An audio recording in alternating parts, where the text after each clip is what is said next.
on a roadmap to justice in Cameroon by the Cameroon Policy Institute of the Dennis and Lenora Forager Foundation. My name is William Herman, interim CEO of the Dennis and Lenora Forager Foundation and chair of the Department of Peace and Development Studies at the Protestant University of Central Africa. Let me just give you a bit of a background about this webinar. Cameroon has experienced political, economic, and economic stability for decades and continue to play a key role in Central Africa's regional integration. For decades, the country has been widely praised for its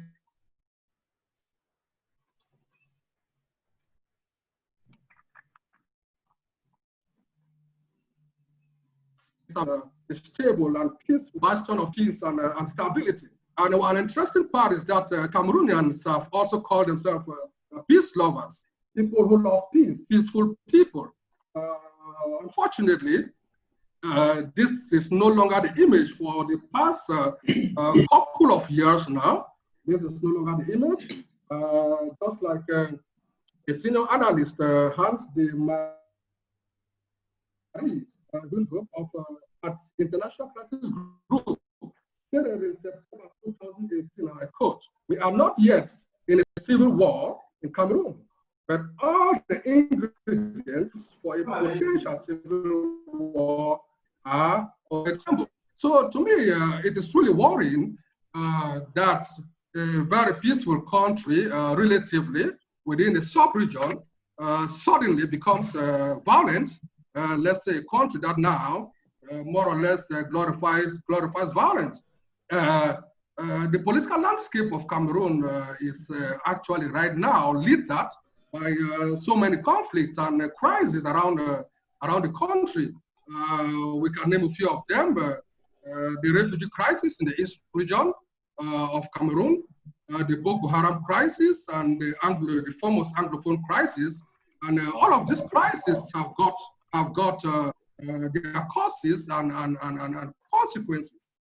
And the government has also been doing its best in terms of measures, political measures, institutional, and even military measures, including recently the major national dialogue.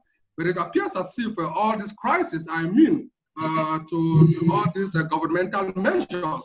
And we wonder why.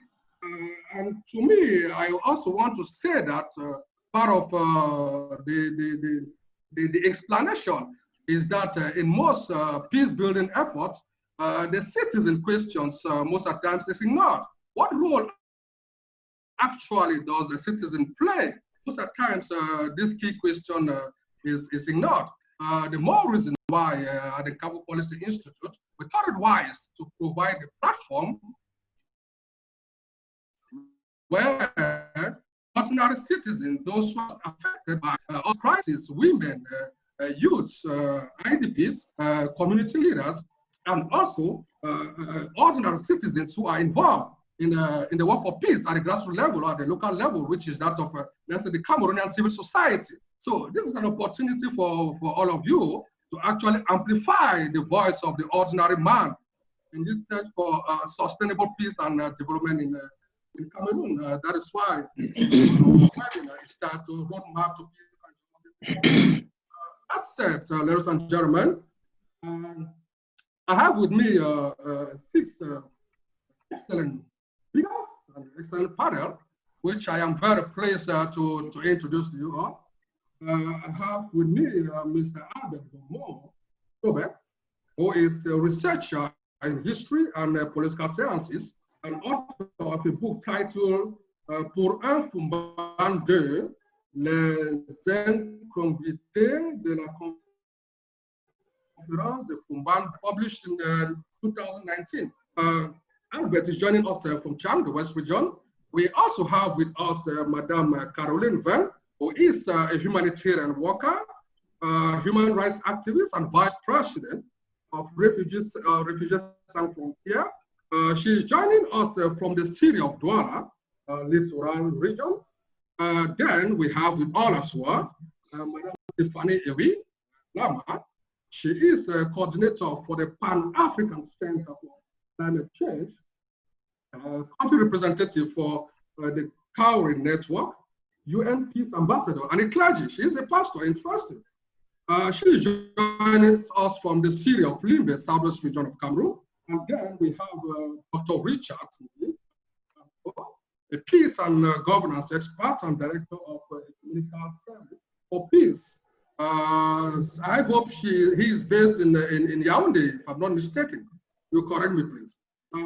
We have with us as well Mr. Anna Emmanuel Bumako. He's activist, researcher, and consultant in international relations. He specializes in peace studies and conflict management. He's also the spokesman of ACT Akaji Cameroon. He is based here in Yaoundé. And finally, we have Mr. Feliku Tambon, expert in crisis management, conflict resolution, and peace building specialist. He is also regional chair of the National Observatory for Public Freedom in the Southwest. So he's joining us from the Southwest. So now, I think we're gonna basically go straight to the points. We have given all our panelists 5 minutes each to share their thoughts on this very relevant topic. And then after every intervention, we shall get to our lovely audience to engage them in a discussion where they can probably make their voice heard. And so this session is programmed for 90 minutes, and we hope to wrap up the seminar by about 10 minutes to the hour. So, ladies and gentlemen, I've got one central question and two follow-up questions for each of our speakers. And I would like to start with Mr. Albert Ndoumo, if I may. And the question I have for you, Albert, it relates to the Boko Haram crisis. And the question goes, let me see. Do you think there are any realistic pathway out of the Boko Haram crisis? That is the central question. Are there any realistic pathways out of the Boko Haram crisis? And which opportunities, or where are the opportunities and challenges in putting in place a sustainable roadmap to peace and justice in this part of our nation? And to follow up, what is actually the role of the ordinary citizen? Thank you very much, Mr. Ndoumo. The floor is yours.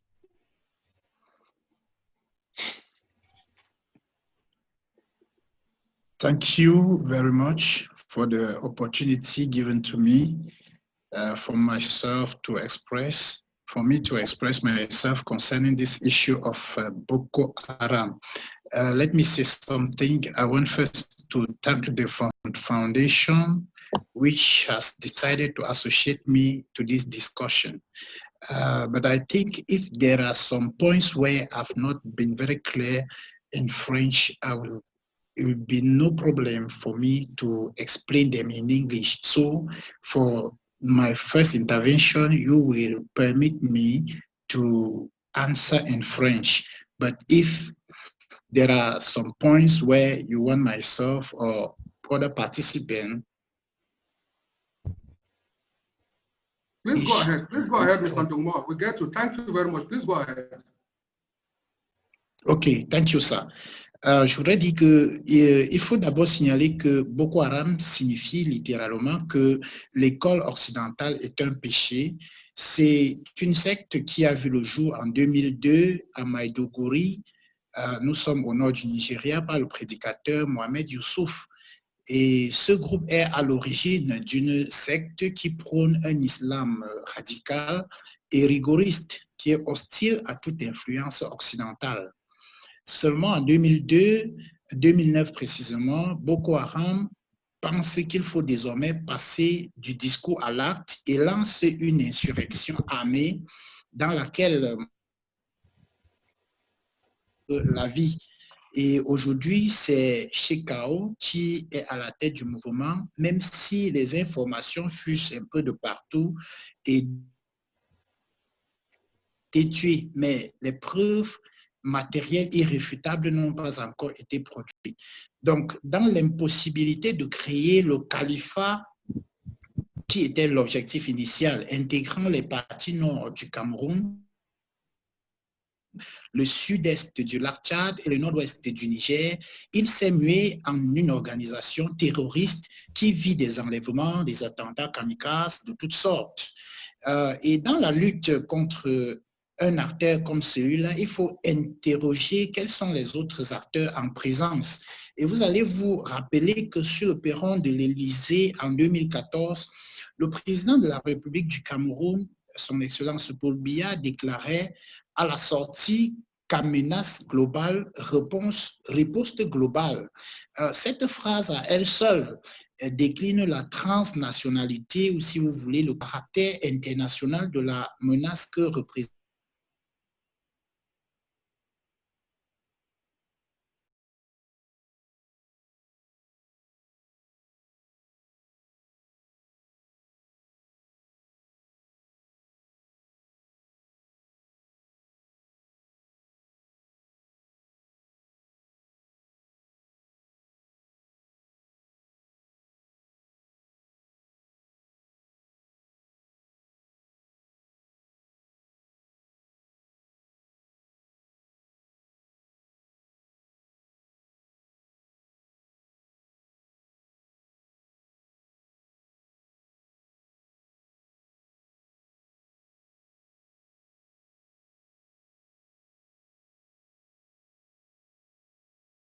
avant tout, avant de muter en affrontement, est d'abord, et si nous menace globale, je vais dire, en menace globale, riposte globale, on peut, en paraphrasant, on obtient ceci en menace idéologique.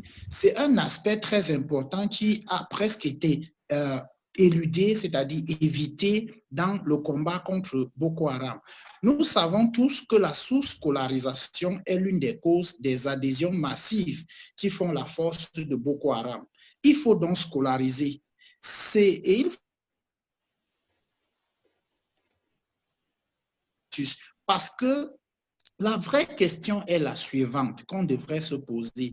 Quel est le contenu idéologique de notre éducation? C'est-à-dire qu'après avoir scolarisé les populations qui sont exposées au chantage et à l'appât de Boko Haram, il faut ensuite se poser la question, quel est le contenu idéologique que nous donnons de nature à permettre à notre système éducatif d'empêcher les populations à céder à l'attraction de Boko Haram.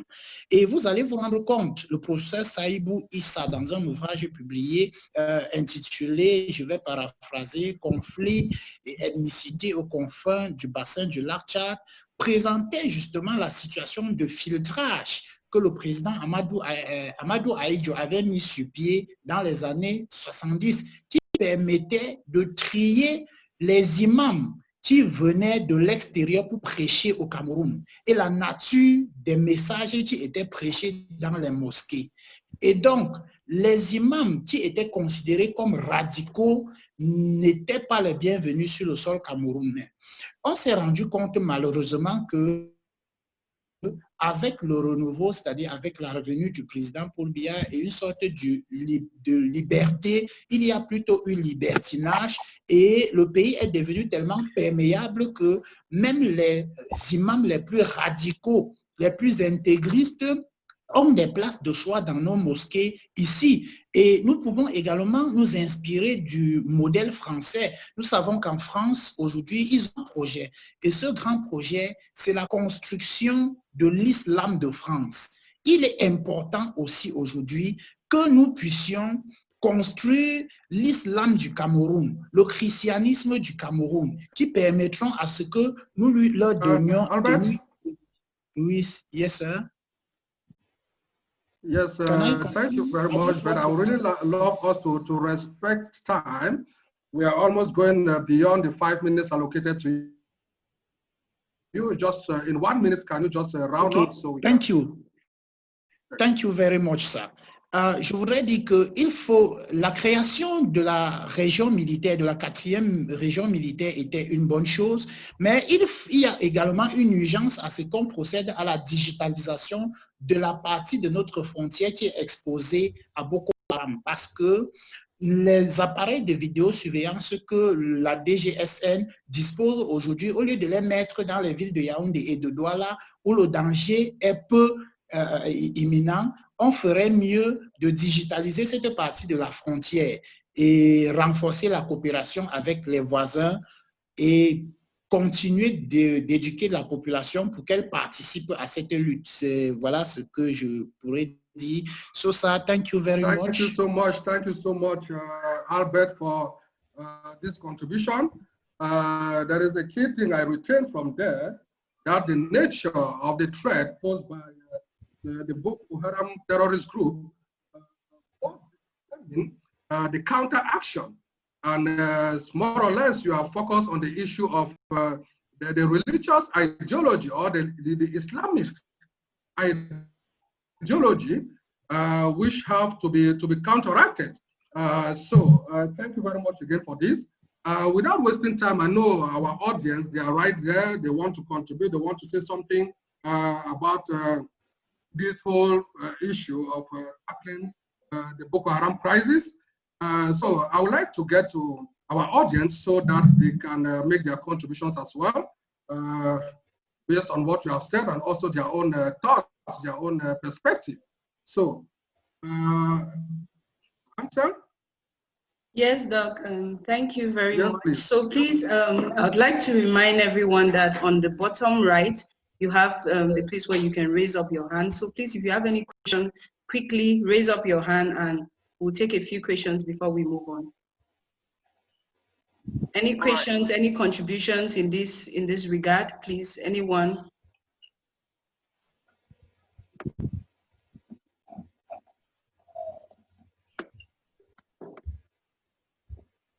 Okay, I see no hand is raised up. So I think, Doc, we can continue, but I would like to remind everyone that we have the chat box too at the bottom right. So if any question or any contribution comes to mind in the course of discussions, you can write them down and we'll read that out to the rest of the audience. All right, thank you then. Thank you for this. Okay, Doc, apparently I saw a hand up. All right, can we please? Yes, please. Good afternoon. Yes, go ahead. Mr. Ntoko Esone. Mr. Ntoko Esone, please yes. go on. Yes, can you hear me? Yes, we can get you. I can hear you. Yes, once more, I want to thank you guys for this wonderful initiative. I think we need more to clear the situation that our beloved country is currently facing. If initiative like this can continue, I think the new Cameroon that we want to build will be the Cameroon that will be inclusive. It will be a country where I think the youth will have a key role to play to enhance economic development. Now, based on the first person who discussed on the issue of Boko Haram in the north, I think that if it's just a contribution, I think if we must come against this the incursions of Boko Haram that has ravaged the 3 northern regions of Cameroon since 2013, if I'm right. It is not only through the digitalization of our frontiers in the northern part, but I think a kind of a civic education that we can give to our compatriots up in the northern part of Cameroon. I think for some time now, you guys, you are more versed with it, that part of the country has been abandoned. If you look at the nature of education and the infrastructures that are in place where the youths of that part of the country study, it is devastating. And I think that is just one of the factors that is really serving as a bedrock for Boko Haram militants to recruit. And my own suggestion would be that if we can stir up our system of education, mostly in the northern part, to make it more inclusive, to make it more affordable. It will be difficult for Boko Haram to enroll Cameroonians in the northern part of the country. That is what I have to say concerning that. Thank you so much. Thank you so much. Thank you so much. We have Herman. Herman, you raised your hand. You have the floor, please. You have just 1 minute to talk, please. Okay, thank you so much. Good afternoon to everyone. I don't know if you guys can get me. Yes, we can get you, Herman. We can get you. Yes, I had thank you for the time you're locating to me for my reaction. I actually had a reaction and a question at the same time. And I would like to start with a reaction which goes to the person who came before me, the first person who intervened. Just to add something, you know, the northern part of Cameroon is not the only vulnerable region where Boko Haram could use as a baseline to recruit its members. If you have to look critically all over the country, I mean, the whole country in general is a baseline. It's an access. It's vulnerable. People are hungry over something. So by the time someone comes up and proposes something to these people, they will go. If you look at the pathway of many Cameroonians who leave the country and go through Libya in order to access Europe, it's because something is wrong somewhere. So Boko Haram has a ground, not just in the northern region of Cameroon, 3 northern regions of Cameroon, to recruit members. That's one reaction I wanted to bring up. Because if with the digitalization of the world now, when you look the Islamic State, the Eta Islamic in Syria and all the rest, they have a specific way of recruiting their members. They use the internet nowadays. So if there is not an awareness reason amongst our youths, I think Boko Haram has a free access to get people into its ranks, not just from the northern part of the country, but across Cameroon and even beyond. That's my reaction. My question now goes to the panelists, maybe to the moderator or Mr. Ndogmo. Why is it that over the years, with all the technological advancements that that the world has had, the United States is engaged in accompanying some countries fight against Boko Haram? Why is it that with all the most sophisticated drones in the world nowadays that group has not yet been countered? Why is it that Boko Haram is still causing ravage despite all the investments various states are doing or putting in place in order to clear up that region? Okay, thank you so much for that question. We take one last contribution from Toko Esone before we move on. Toko Esone, you have the floor. Hello? Hello? Yes, yes. I want to thank the last person who spoke. I think that my concern still goes again with the youth. If you might allow me to take this quote from Kofi Annan, cited in Civicus, that is in 1998. He said, and I quote, that young people must be included from birth. A society that cuts itself off from its youth severs its lifeline. It is condemned to bleed to death. My problem still goes that no matter the amount of money or troops you keep sending to the north to fight Boko Haram, it will not solve the problem of the people of the 3 northern regions. But what I think that can be done to solve the problem is to invest in our youth. If we do that, give them the right education, give them the right instruments to help themselves, to empower themselves, it will go a long way to clear that ideology off their minds. We should also know that the political dispensation in which Cameroon finds itself is in such a way that even our political actors in the northern part are not helping the situation. In the Boko Haram incursions or activists or actions in the north is being used by our political actors. But if the government is really intended in solving the crisis in the 3 northern provinces, it is only to invest in the youths. If you look at the number of youths that are deprived of daily bread, look at the number of youths that come out of our universities, who graduate from high schools but are unable to find jobs. Whereas, if you look at the international context today, the state does not recruit people,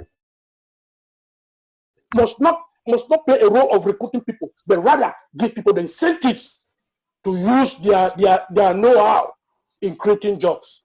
I think if that is done, we will go a long way to wipe out this militant group that has deprived the growth of our economy for almost a decade now in the northern part of Cameroon, and therefore making Cameroon to regress within the sub-region. Thank you so much. Thank you very much for that contribution. And before we move ahead, I'll just take this contribution coming in from Genye Lovet Fomunyoy. He says, I think the best way to fight Boko Haram is for the country to sign another military alliance with other stakeholders. That is, countries involved directly like Chad, Nigeria. They could hit them simultaneously and aggressively like Chad did. They continue to succeed because they are weakness at some fronts. That's why they continue to move with their arms. So please, you can leave the rest of your comments and contributions in the comment section in the chat box, and we're going to take that. So we move on. Over to you, Dr. Ari. Thank you so much. Thank you so much, Ansel, and thank you for your contributions, the audience. There are 2 things, or one thing that I will change here, that more or less the Boko Haram terrorist group is instrumentalizing the poverty situation and even lack of education for the young people in the north. So as a matter of fact, we need policies that can tackle this poverty situation and education, and some of the proposition is inclusive education and investing in the youths, probably in terms of employment, empowering them. Thank you very much once again, and I will go straight to the next panelist, Madame Caroline Ven, with reference to the Central refugee crisis in the East region. What are your thoughts? Caroline? Do you think there are any realistic pathways out of this crisis? What can actually be done to ensure some form of peace and justice in this part of our country? The floor is yours, Caroline.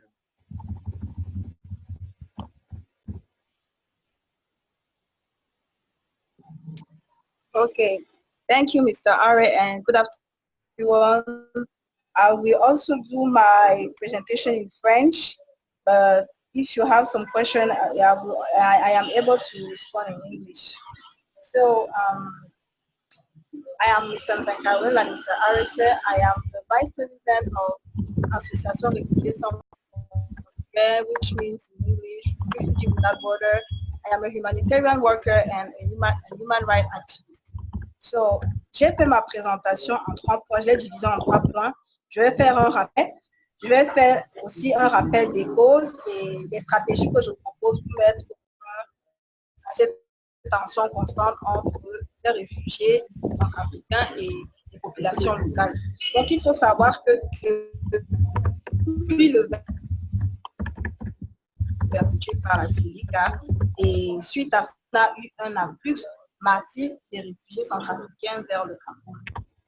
Mais les réfugiés centrafricains sont présents au Cameroun depuis 2004 parce que la République centrafricaine est un pays qui est souvent en proie à l'État. Mais vraiment la plus massive a commencé en 2013 après ce coup d'État-là. Et le mois dernier, par exemple, le nombre de réfugiés centrafricains présents au Cameroun à l'heure actuelle est de 272 000 pour un nombre total de réfugiés qui est de 422 000. Vous voyez à quel point les réfugiés centrafricains sont les plus nombreux au Cameroun. Et cela provient aussi du fait que le Cameroun et la République centrafricaine partagent une frontière de 800 km qui concerne la région de la Damawa, la région de l'Est et la région du Sud. Donc voilà pourquoi ils sont les plus présents. C'est quand même une longue frontière, on parle quand même de 800 km. Alors, cet afflux massif de réfugiés a évidemment une conséquence. Et une de ces conséquences, c'est le conflit entre les réfugiés-là et la population locale. Alors, la première cause même de ces conflits, c'est la pression démographique due à cet afflux sur les ressources naturelles de ces régions qui sont déjà insuffisantes pour les populations locales. Donc, si on prend par exemple, on prend Mengaïga, la ville de Mengaïga, à la dame,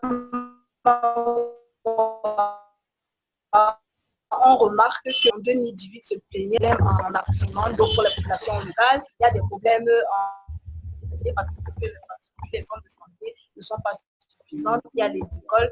Donc c'est tout ça qui crée un conflit entre les populations locales et les réfugiés. Ensuite, nous avons aussi le fait que dans certaines régions, les réfugiés sont même parce qu'il faut s'afficher. Elles sont même plus nombreuses parce que les réfugiés centrafricains présents dans les cas sont de 30% et ceux qui sont présents dans les communautés autour de 70%. Donc parfois dans ces communautés-là, on remarque que les réfugiés sont plus nombreux. Et une des choses aussi qui crée les conflits, c'est que lorsque les populations locales se plaignent qu'elles toutes vers les réfugiés, c'est-à-dire par exemple quand on parle, et on a remarqué qu'il y avait des conflits pour les distributions de rations alimentaires, de sacs de riz, les populations locales se plaignaient que tout est lié aux réfugiés alors qu'elles-mêmes, elles ne mangent pas assez. On sait tous ces petits problèmes dus au quotidien qui fait qu'il y a des soucis entre les réfugiés et les communautés locales. Et le plus gros problème à l'heure actuelle, ça reste le grand banditisme et les grandes armées qui se particulièrement à l'est du Cameroun. Les populations locales considèrent que le grand banditisme provient en fait de ces réfugiés-là. C'est eux qui les peurs de route et ils estiment qu'ils sont abandonnés à eux par ce défense puisque les réfugiés deviennent. Et la dernière cause que j'ai pu trouver, c'est comme je disais déjà, il y a le manque des écoles, le manque de soins de santé, le manque même d'approvisionnement en eau potable. C'est des populations qui sont d'abord déjà vulnérables, fragiles. Donc lorsqu'on leur demande d'accueillir aussi massivement des personnes qui elles-mêmes sont ça va forcément. Alors, M. Ariad a demandé est-ce qu'il y a des solutions pour gérer ce conflit. Oui, il y a des solutions vraiment très simples. Et l'État camerounais, en partenariat avec le HCR et même la Banque mondiale ont déjà commencé à apporter des solutions. Mais il faudrait que ces solutions, il y a par exemple des plans de soutien qui sont accordés aux communes. Je crois qu'en 2018, le HCR et le Cameroun ont apporté un soutien financier aux communes. Il y avait Nganga, il y avait la commune, en tout cas il y avait les régions de l'Est, la Damawa et les autres qui accueillent justement massivement ces. Et ce plan de soutien concernait justement la création d'autres infrastructures. On parle de multiplication, d'extraction des écoles, on parle des centres de santé, on parle aussi des problèmes d'approvisionnement d'eau. Ensuite, moi, l'autre solution que je peux proposer, c'est aussi le resserrement des mesures de sécurité. Parce que ça, c'est faux que pour l'instant, l'État pense à envoyer encore plus de ressources sur le plan militaire pour assurer la sécurité dans ces régions-là, parce qu'on parle quand même de grandes armées. Et le principal problème est que les pays-là, c'est-à-dire la Centrafrique et le Nigeria, ne sont pas prêts d'être dans des situations de stabilité. Donc, c'est des situations qui vont perdurer. Les réfugiés vont continuer à venir. Donc, quelle est la solution? La première solution, c'est de renforcer la sécurité au niveau de ces régions-là pour que l'autre mesure à prendre, vous voyez, presque toutes ces mesures ont trait à l'État, c'est de renforcer le cadre national de protection des réfugiés au Cameroun. Parce que vraiment, pour le moment, on voit que c'est un cadre qui n'est pas très fort. Il faut renforcer ce cadre. Je parle ici de l'enregistrement. Majoritairement, toutes ces choses sont faites par le HCR. Quand l'État camerounais doit avoir une base de réfugiés, ce qui n'est pas sûr que ce soit fait pour nous, parce que c'est le HCR qui est dans la base. Et il aura une base, par exemple, des réfugiés, il pourra mettre en place beaucoup plus facilement des mesures de sécurité. Parce que les populations se plaignent du fait que maintenant, elles sont loyées avec ces réfugiés sans papier. Certains ont, par exemple, disposent maintenant d'actes de naissance, donc les enfants qui sont nés sur le sol camerounais sont considérés comme des Camerounais dans le commune, alors que normalement, ils devaient être considérés comme des réfugiés parce que les parents sont des réfugiés. C'est ça, donc c'est toutes ces petites choses, que l'État camerounais puisse mettre en place un cadre national de protection des réfugiés renforcé. Ceci ne concerne même pas seulement les régions de l'Est, mais surtout l'étendue du Cameroun. Même les réfugiés ont besoin d'un cadre national mis en place pour que ces conflits-là puissent disparaître. Voilà. Okay, thank you so much, Caroline. I really had difficulties getting you clearly. I hope the audience was able to get you. But what I can take from there is that, first of all, this issue of refugees, there is some kind of antagonistic, some kind of antagonistic relationship. Yes, I was saying one thing I got clearly is that there is some kind of uneasy relationship between the host community and the refugees.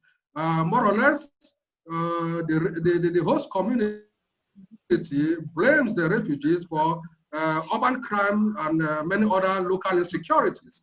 As a matter of fact, I understand that the government of Cameroon has to continually work jointly with its international partners to implement programs that are already in place to reinforce the local security, as well as the national framework for the protection and even the of refugees.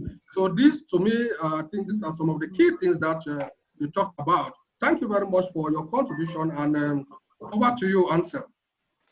Okay, thank you, Doc. So we are going to invite some few contributions from this next topic. So I don't know if anyone is available to give any contributions. But in the meantime, Beng Fang, your hand was up, so you have the floor.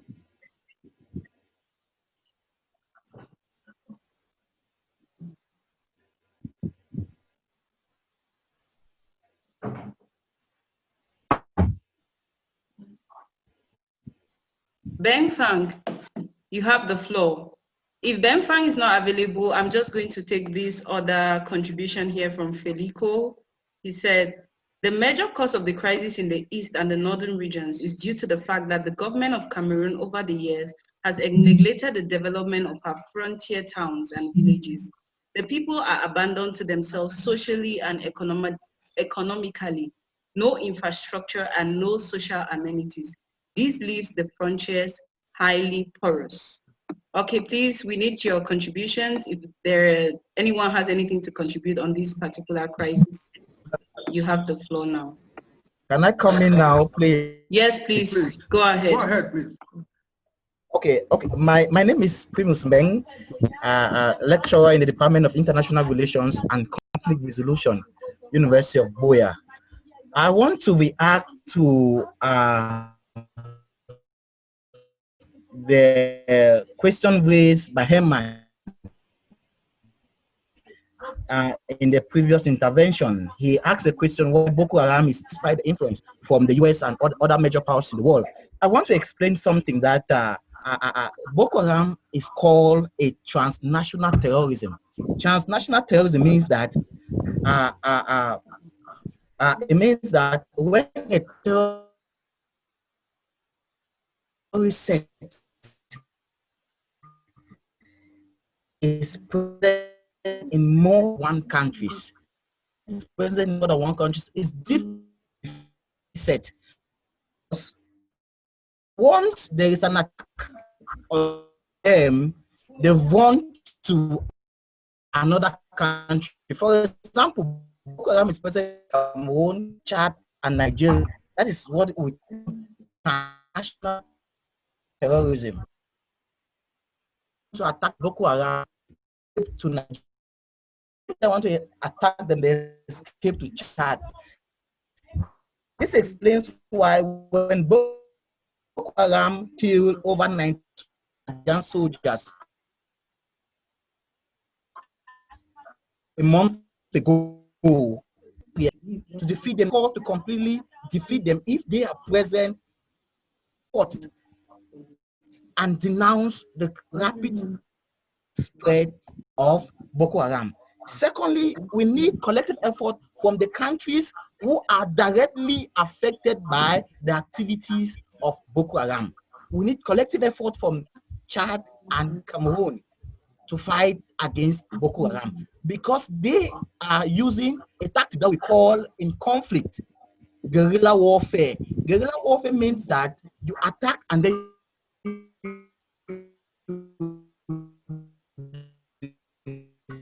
disappear.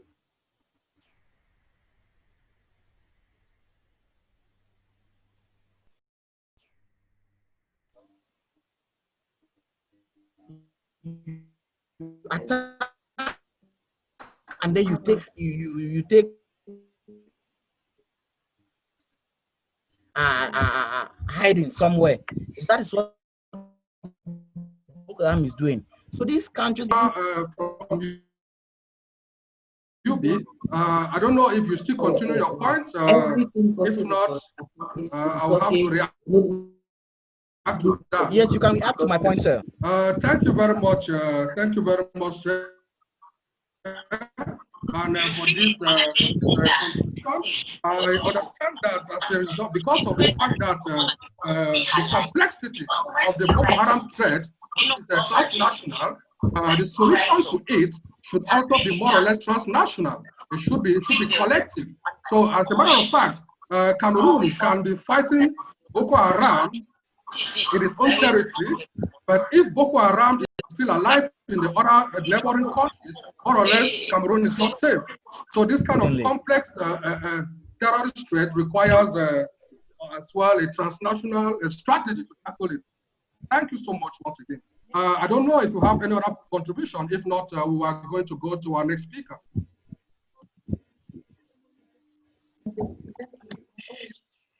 Okay. If we are with no other contributions, I think we can now move on to the next panelist. Over to you, Dr. Ari. Thank you once more, Ansel. And now I want to hear from Madame Stephanie Ewi. In fact, you know, we have been observing Anglophone crisis, the challenges and so on. And we ask ourselves, why is it so difficult to resolve this realistic?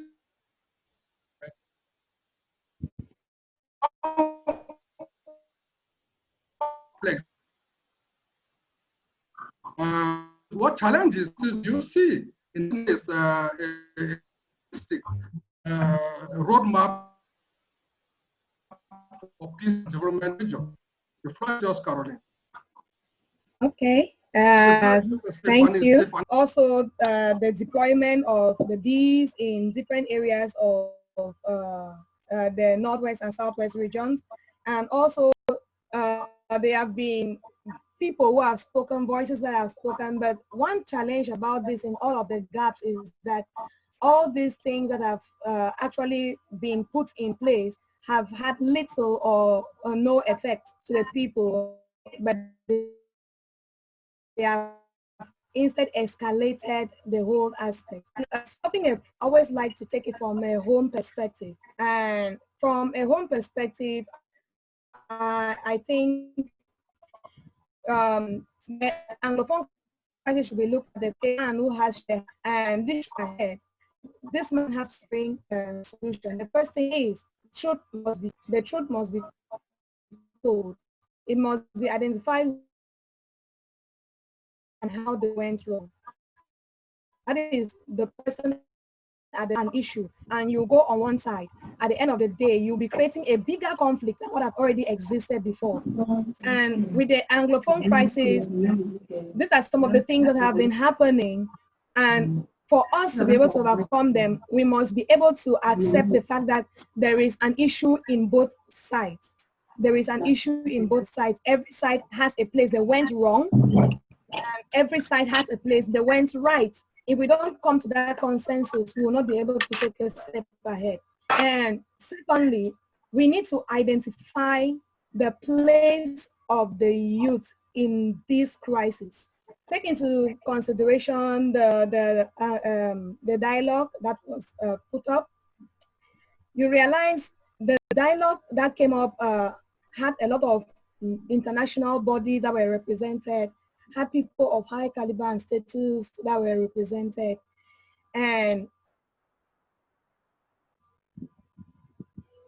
as a result of this,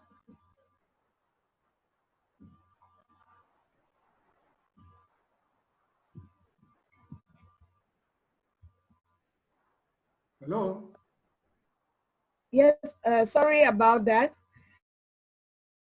So it had the Anglophone crisis, the dialogue had a high caliber of people that were represented, international bodies that were represented, but there was another gap in this crisis, in this dialogue, that I think if that gap can be handled, if that gap can be fitted in, then we'll be going to a better way in handling the Anglophone crisis. Now, look at this crisis. The youth are at the forefront of everything. The youth are the ones who are declaring, they are the ones who are in the bushes, they are the ones that are picking up arms, they are the ones that are crying. They are having the highest cries. The educational sector is being shut down. Everything is at loggerheads with each other. Now, these youth who are having the highest effect should be listened to. According to Agenda 2063, it envisions a community where youth are included in all decisions that are made. But if the dialogue, if the Anglophone crisis has to be handled, youth have to be at the center of it all.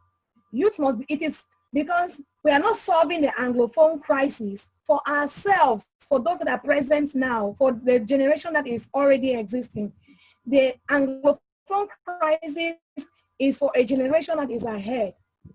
The African Union, when it came together with their Agenda 2063, they were looking at an Africa that will be united. We have less wars. We have no guns. We have nothing that is causing chaos around them, but they are looking at the united Africa. But this united Africa is for the young people who are coming. So if the young people who are present now cannot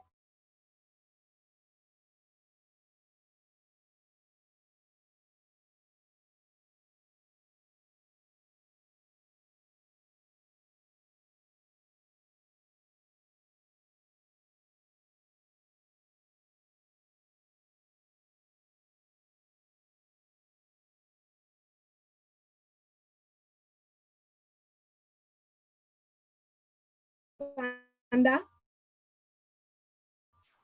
and the Black Panda envisioned, and it envisioned a community where youth are at the forefront of leadership, where youth are at the forefront of leading Africa to where it is going to.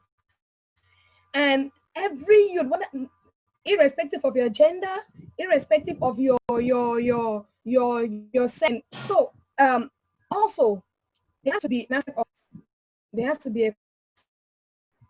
if the Anglophone crisis needs to be looked into. Let's go back to when you parties and children trying to work together with these two children who are at loggerheads. At the point, someone has to say, I am sorry. Someone just has to say, I am sorry, because you have to compromise that, okay, this one did this and this one did that. So the Anglophone crime and more humble. Character is one major issue that should be dropped if the Anglophone crisis needs to be looked into. So we should be able to drop our egos, we should be able to drop our backgrounds and come to a place looking at ourselves as one person. We are looking at ourselves like, okay, we are humans, we have eyes, we have a nose, we have mouth, we have hands, we are all the same. Despite our differences, we are all the same. And when we look at it in this manner, with pride kept aside, with our wealth kept aside, with our backgrounds kept aside, we are going to move into a future that will be a blessing to everyone that comes around it. So, accordingly, we've seen other things that have come up in solving it as ideas to solve the Anglophone crisis. And one that I want to also emphasize in is to provide a timeline for the implementation of the special status that was granted to the Anglophones.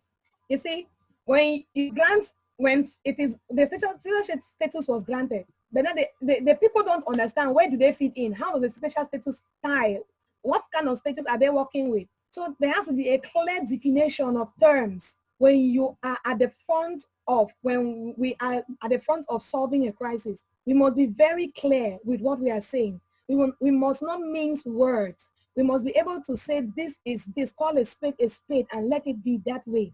Tomorrow, don't come back and call it something else. We should be able to speak it the way it is. And despite the fact that a family or a home always has a tendency of fighting at one another, one thing we should be able to respect is the fact that human rights should be maintained. Human rights should not be tampered with. No matter how grievous a situation may be, no matter how angry we may be, no matter how hard we may be, we must look at the fact, am I tampering with the rights of this person? Am I tampering with the rights of the other person? And in all this, we must also, international bodies must also rise up. Where the African Union, the African Union and the Economic Community of Central African States.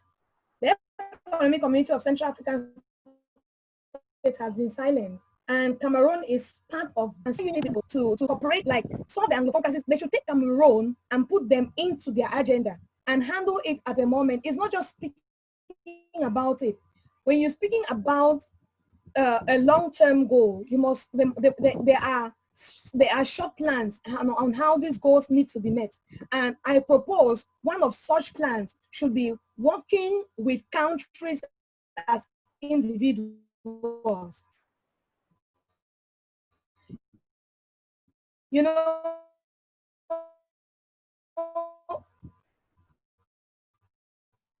it's not just a nation has been worked on those that are in it. So the African Union should handle its over 50 countries, an example, be able to handle their country for the other. And I want, for me to wrap up with what I'm talking, I want to conclude with what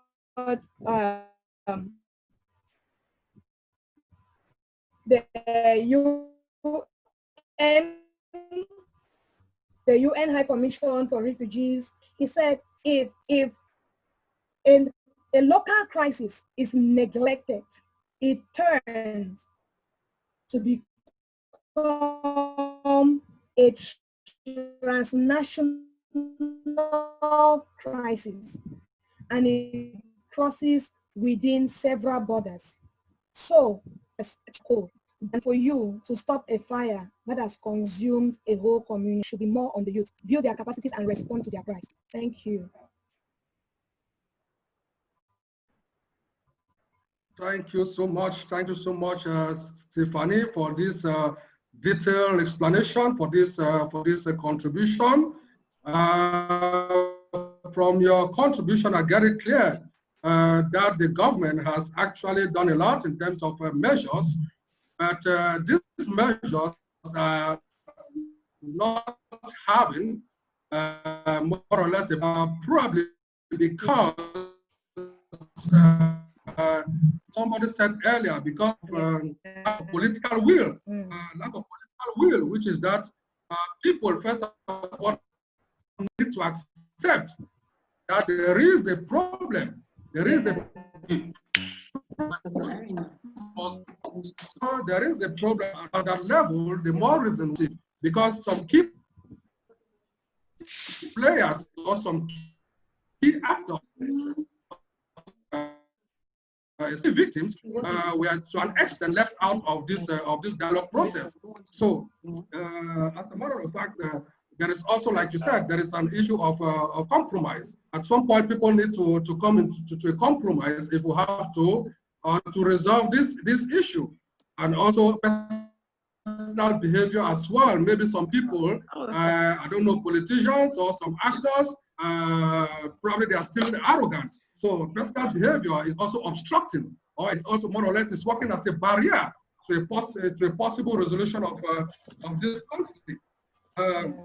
I like the fact that you mentioned about the special status, because this is something that was granted to these two regions because of their specificities linguistically and culturally, but the population also seems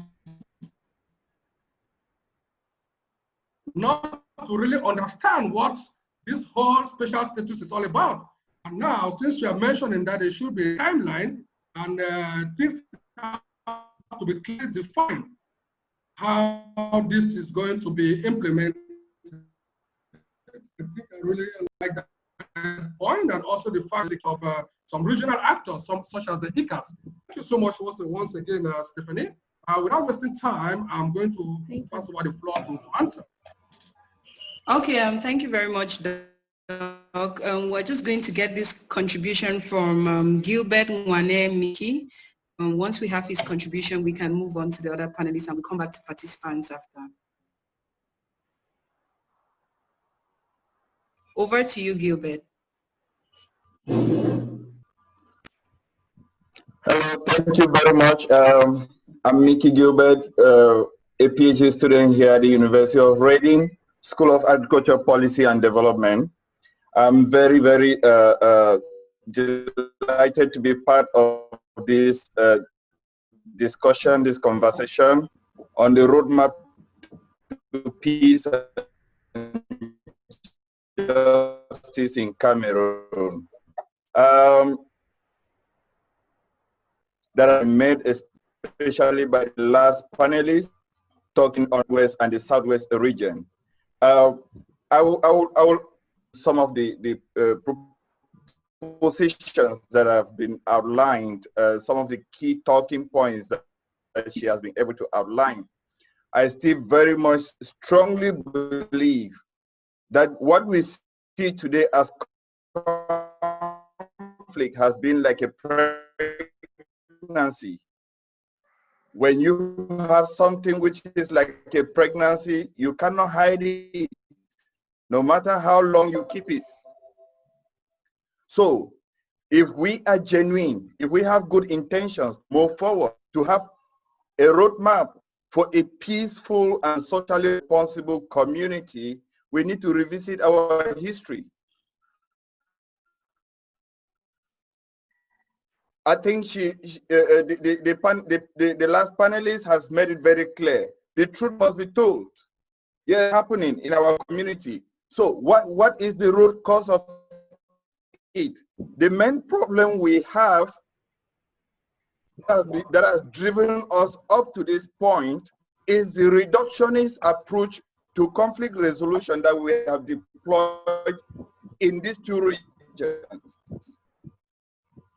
And if we look at what is happening now, William, just permit me, I worked in the Northwest region, precisely in Banso if we are able to design socially responsible instruments that can ensure equality and justice for every Cameroonian, then we will be making progress. Concerning the Northwest region, I want to highlight this point. We are at this point partially because of state pride. Secondly, we are having wrong people being pushed at the forefront of conflict resolution. You can address by you, Dr. Are Williams, and at the same time, they want to make peace between you and I, and they send you to come and make peace to me. It doesn't work.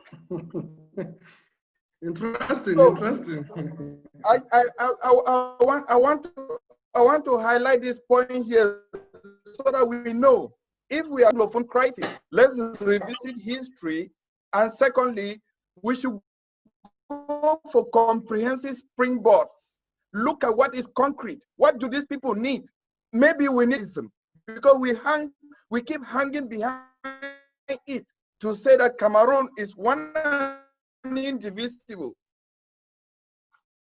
But Mr. Gilbert, please, you round off. You had just 1 minute for your contribution, so please. Okay. Yeah, thank you very much. What I want to conclude by saying that we need to develop a system that we are going to generate it so that we can get the real ingredients of a carbon. Thank you from the other panelists before we throw the floor back to our participants. Yes, thank you so much for this contribution. I gather that we really have to revisit and reconcile our history if we want to move forward of the current conflict, and that also is acting as a barrier to real peace and justice. As a matter of fact, we need to put in place social policies that are inclusive, that work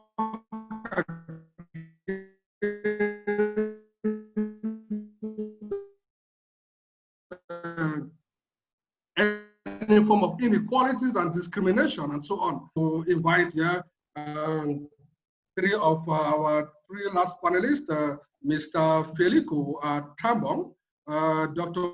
Richard Ndi, and each of you just share your thoughts regarding this complex situation that Cameroon finds itself. I wonder, do you see any way out of this conflict or this complex situation? What can we really put down concretely for peace and justice? In fact, where is Cameroon heading to? Where is Cameroon actually heading to? So let me start with Mr. Felico Atambo.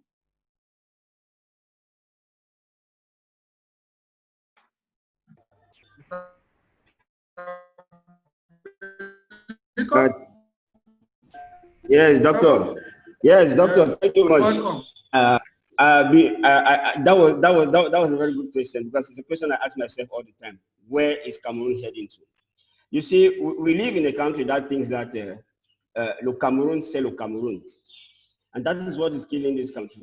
We think we can do things out of the norm and get away with it. There are paths to crisis management, conflict resolution, and peace building.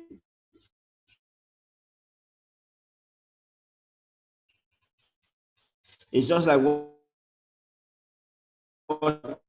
the speaker was just saying.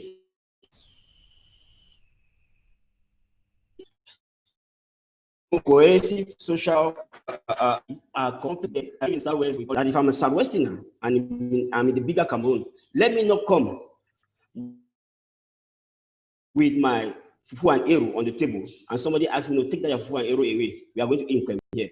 It becomes a problem. But Once I feel autonomous, that I can live the life which is my culture and tradition within the bigger Cameroon, in harmony with the others, our society will be free of conflict. Let every community feel autonomous.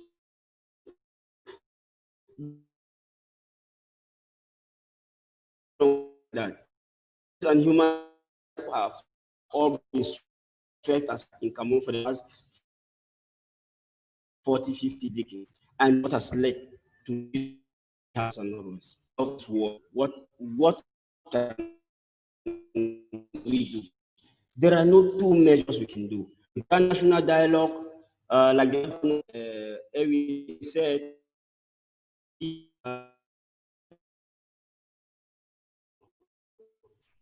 just for the month of April alone, 709 operations and acquire sophisticated weapons. It doesn't only end there. If you follow what these guys are doing in Europe and in the United States of America, they are raising billions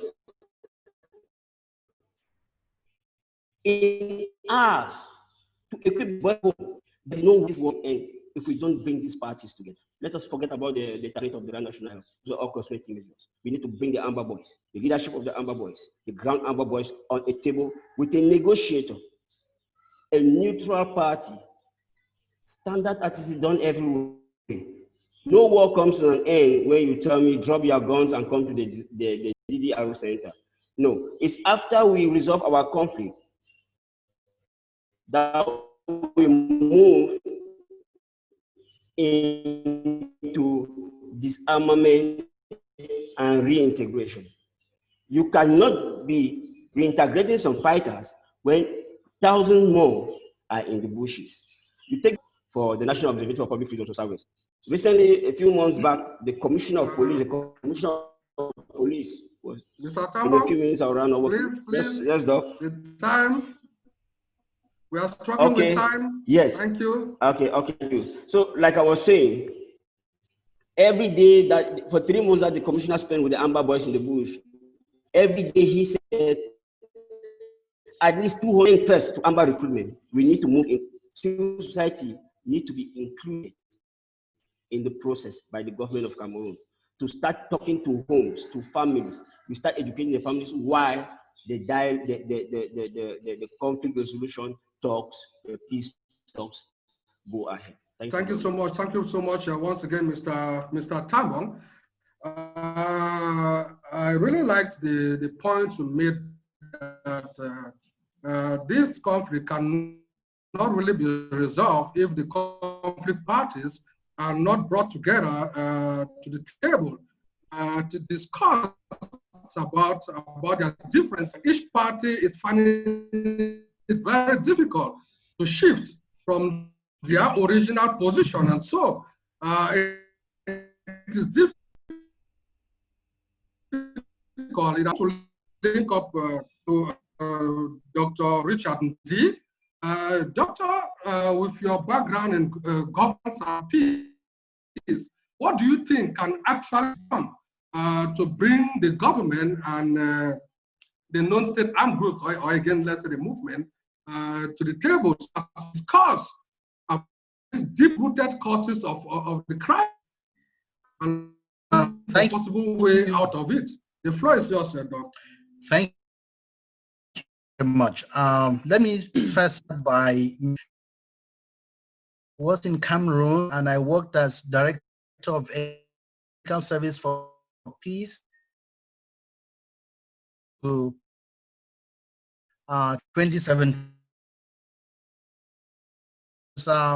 Also very involved when the crisis started in trying to see that we solve the problem that mediation.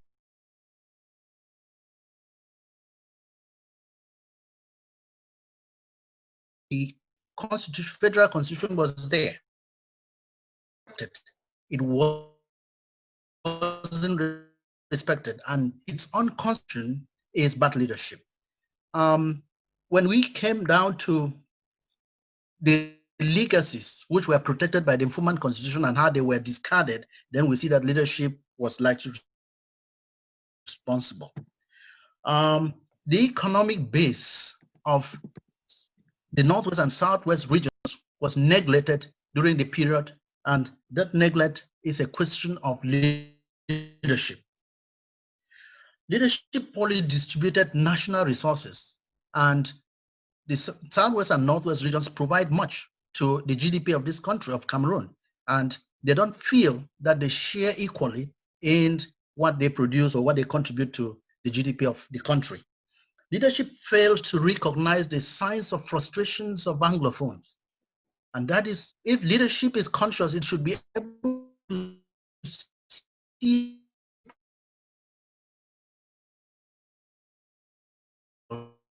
worst of all, they denied the existence of a problem, and that leadership. Leadership used a wrong approach to approach the problems that are posing.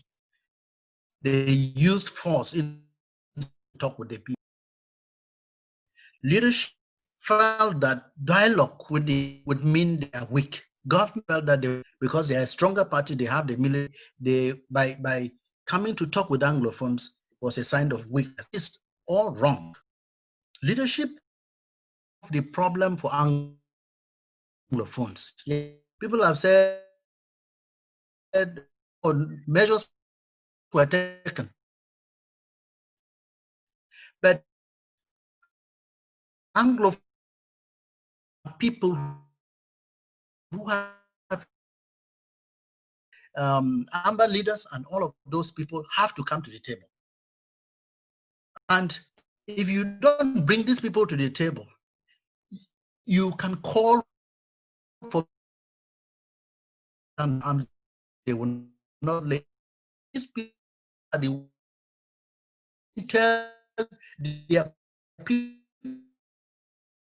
to lay down arms when they're on the table. They're the ones who have the possibility, because the Amber Boys respond on the dialogue table, settle structure which address the grievances of Anglophones and protect their needs, or they feel that the gap between Anglophones and the government is complete, is 100%. And when you lost interest to such an extent, then something really miraculous has to happen. So there has been a problem of leadership demonstrated at every level, and we need strong leadership in order to take strong decisions to end this conflict. Thank you so much, Doc. Thank you so much for this contribution. One thing I can say is that leadership has failed the people. Leadership has failed Cameroonians, has failed the Anglophones. That is what I can maybe gather in just one statement. So I would like to pass on to Mr. Wana Emmanuel. What are your thoughts, Mr. Wana Emmanuel Bumako? Please just try to be as brief as possible. 5 minutes, please.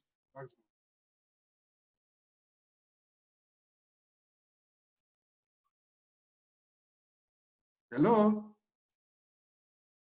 Mr. Bumako, we can't get you. I can't get you. Sorry, my mic was off. All right. Okay. Now it is on. Okay, thank you for inviting me to be a panelist in this talk. And I just have 5 minutes. I really wanted to explain for people to understand the situation we find ourselves in, because I am a main actor. I've been a key actor in this conflict when it started from day one, and I've spoken to almost all the actors directly or indirectly involved in this conflict. And it's important for people to know where we are from, and if we don't know where we are from, we cannot know where we really want to go to. And the issue we need to focus here on is that there's a problem of political violence. If we are talking about peace, we need peace today, is because there's violence. It's not as if there was peace before in Cameroon. What we had in Cameroon was stability, it was not peace. That is, was some sort of negative peace, which is in the absence of violence. But now what we are having today is violence. It's a result of imposing one's authority on others. And it's not only on the Anglophone, because many people like focusing it on their own problems. It is the whole Cameroon that is found in this situation. And if you fail to look at it from this perspective, you will not understand why this regime behaves like that. Because we need to, when we talk about political violence, we need to understand why is it that a state has to use violence to impose its authority on its citizens. That's the first question we need to ask ourselves. And when we get the answer to this question, we now discover that this state has a problem of legitimacy. It has a problem of legitimacy. And that's why, because of legitimacy, it cannot even dialogue. I've not seen this state, that is this BR regime, getting up one day to dialogue with any person. Because dialogue will mean the end of their regime, because they don't have any mandate, they don't have any legitimacy to talk on behalf of any person. They are talking on behalf of the people who put them in power. The people who put them in power need to go back to what happened in the Fumban conference. In the Fumban conference, Aijo was representing the French. People need to understand that he was not representing Cameroonians. And so this regime has been there on behalf of others. So now when we are talking about peace, which people say that we need to go back to the normal. What normal do people want that we should go back to? We need to first build a state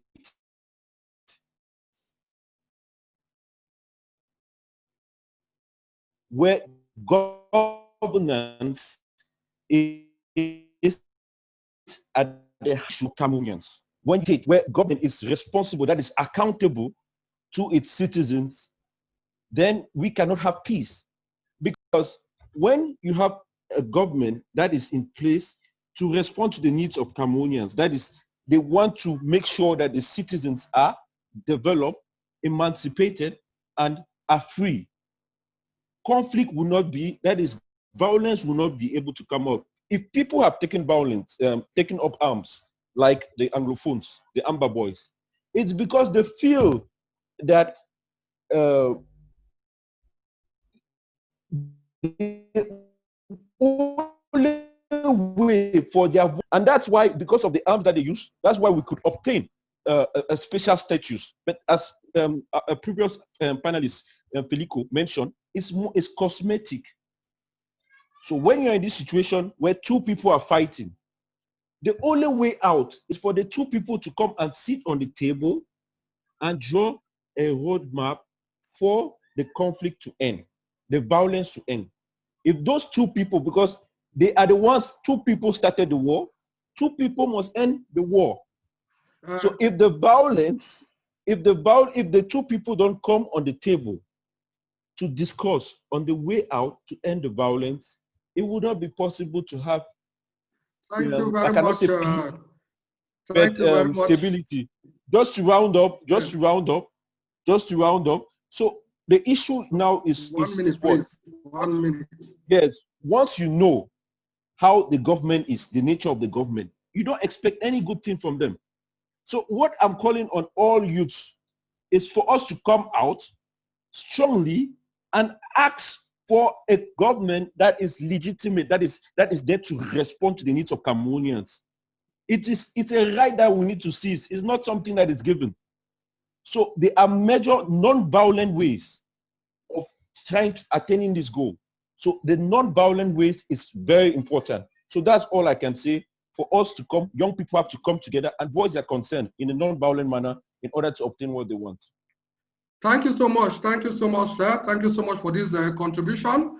We are going to move straight to answer. If we can take 1 to 2 questions maximum, because our time is very limited. Thank you.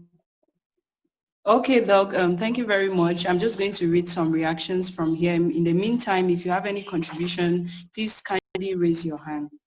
So we have this from Technospark. His name is not there. He says, la tolérance, le respect des droits de l'homme et la recherche d'une paix durable est la solution pour résoudre les problèmes de NOSO Cameroun. Je félicite déjà l'analyse des différents panélistes.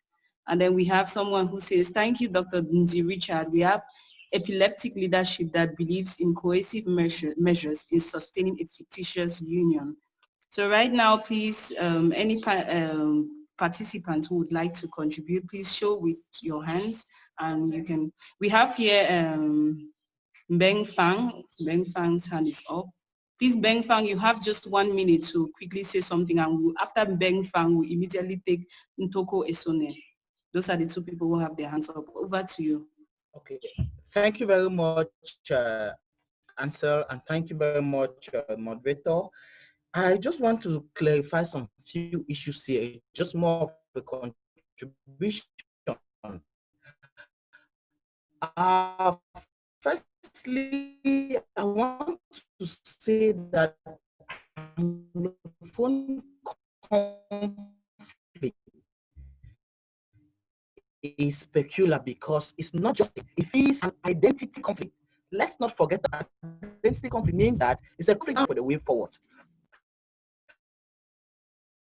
The first thing I want to say that for this conflict to come to an end, there are first 3 steps that we must take. The first thing is central petalism. What is central petalism? Central petalism means that the leader is a diversified society and must accept this diversity for the common good of the country. It is only somebody who believes in central petalism that can accept that there is Anglophone, there is Francophone in this, our country. The second thing is for a ceasefire to be put on, or a truce by both parties. That's the way forward. You cannot implement a special status when gun battles are still ongoing. Now they talk about the plan to reconstruct the Northwest and the Southwest region, whereby guns are still being exchanged. 2 weeks ago, the mayor of Mountford died through a gun battle. So you cannot be bringing all these things about reconstruction when there is still ongoing gun battle. The last thing I want to talk about before my time is up is seeking for good offices. Seeking for good offices means that in conflict resolution is when you contact people, either nationals or foreigners who have interest to save humanity. So to me, these are the 3 things that we must first start with before talking about mediation, negotiation, or justice. Thank you very much. First question, so our panelists can ask who says, how will these discussions be channeled to the government and stakeholders for it to have a meaning? How will this discussion be channeled to stakeholders? We have another one from Gilbert Mickey who says, why is it difficult for Cameroonians of the Francophone to see the Cameroonian problem like Anglophone? And we take this last contribution here from Ako Agbo, who says, I think we should think of including third countries who are harboring Southern Cameroonian refugees. Nigeria, for instance, has pledged to the United Nations General Assembly through the Global Compact on Refugees to work with regional and sub-regional bodies to look at root causes of conflicts. I suggest a diplomatic step towards the Nigerian authorities. Now, please, you have 1 minute. Yeah, hello, madam. Once more, thank you for giving me the floor. Can you hear me? Yes, we can hear you. Yeah, okay. Yeah, I just want to thank the other panelists for the insightful contributions they have made. I think that it is the way forward that we should be looking at right now. The issue of the 2 English-speaking regions, that is the ongoing crisis. On my side, I think it's an issue of governance. And looking at it from a political perspective, we see that even decentralization that was inscribed in the constitutions of 1996, that is the Constitution of 18 January 1996, is still to be implemented. All this is just simply due to the lack of political will, which is as a result of bad governance. If we look at the consequences already of the crisis in the 2 English regions, we see that already CDC that is the second highest employer after the state, is currently crippled, has been crippled completely. If we look at UNVDA, which is the the that used to produce rice, we see that even its product dropped considerably. You're looking at the level of education, kids no longer go to school, and any country that that does not promote education is a country that is already on the pathway to violence. At the level of healthcare, we also see that even our health institutions that were there are unfunctional. We all can the BR regime has abandoned the phone and Cameroon. A look at the Montevideo Convention of 1936 that defined the state. It must have a population, it must have a government, and number 4, the government has that capacity, have a capacity to enter it. The two aspects that I just named are lacking in Cameroon, and I think that the BR regime has contributed immensely to redress Cameroon. Now, I have one question that I need to put. The juncture we are, do you think the BRG has the instrument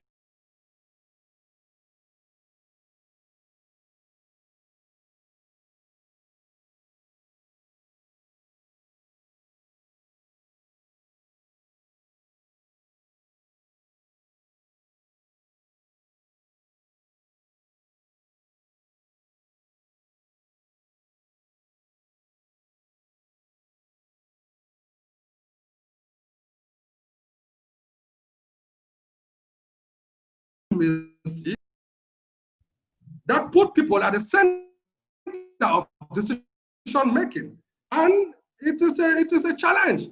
And most attempts I will just say that God will help us. That is what I can tell you. Thank you so much. Actually, we are rounding up, and I want to give the opportunity to any final 30 seconds, move forward in Cameroon. Just 30 seconds. If not, the second panelist, please. Caroline, anything? Hello? I say be the patron. Stephanie, do we have any final thoughts from you? Please. Yes. 30 seconds, please. Which patron? Hello. Okay. So in final thoughts, we see that the Anglo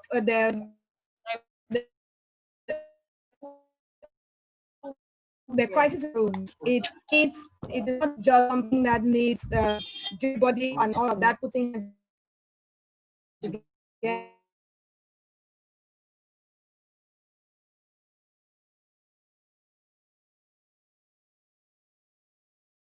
That the planning for together. I'll move to the conflicts ravaging Cameroon from the far north to the east and the northwest. Just 30 seconds, please. Yes, the government of Cameroon has failed in its entirety to take care of its population. It has abandoned the people in the extreme north, especially, and the northern regions to themselves. That's why Boko Haram is there. In the eastern region, the Barakas are able to infiltrate due to the porousness of our borders and the underdevelopment of the area. Our gendarmes and security officers at the area are so corrupt. So the Barakas come with money and buy their way through and wreak havoc to cattle rearers and then move back into Central Africa. This is a government that has failed in its entirety. Thank you very much. Thank you so much. Thank you so much to all our participants, everyone who joined us here this afternoon, and especially to our panelists for your contributions. Thank you so much. In concluding, I want to believe that there wasn't much disagreement. I think we all agree to the fact that the problems we have in Cameroon right now is a problem of of governance, a problem of exclusive governance or bad governance, and also a problem of a bad political will and so on.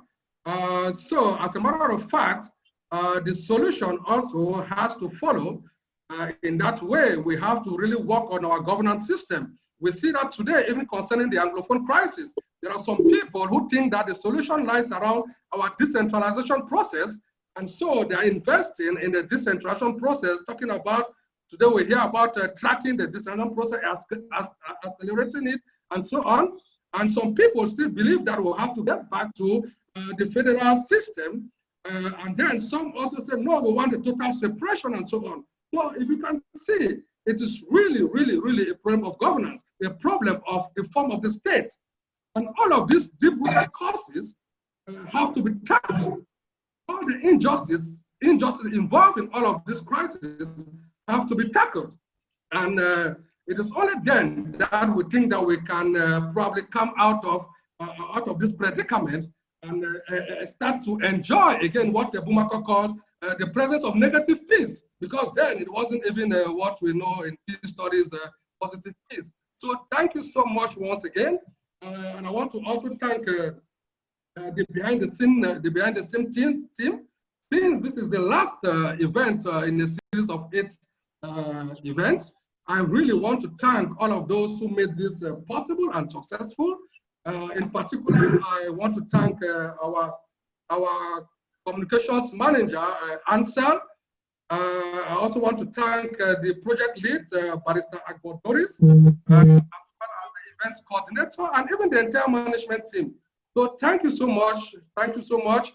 This webinar will be posted on our website, and then the product from this all these webinars will be developed to really craft that roadmap, and when it is published, certainly you all will get to see it, because it's a collective effort. So I would like to leave all of us with this quote from Nelson Mandela. He said, if you want to make peace with your enemy, you have to work with your enemy. Then he becomes your partner. I think this is one of the key problems also we are facing here, right? So that is it. So thank you again, and enjoy the rest of your afternoon. God bless you. Bye-bye.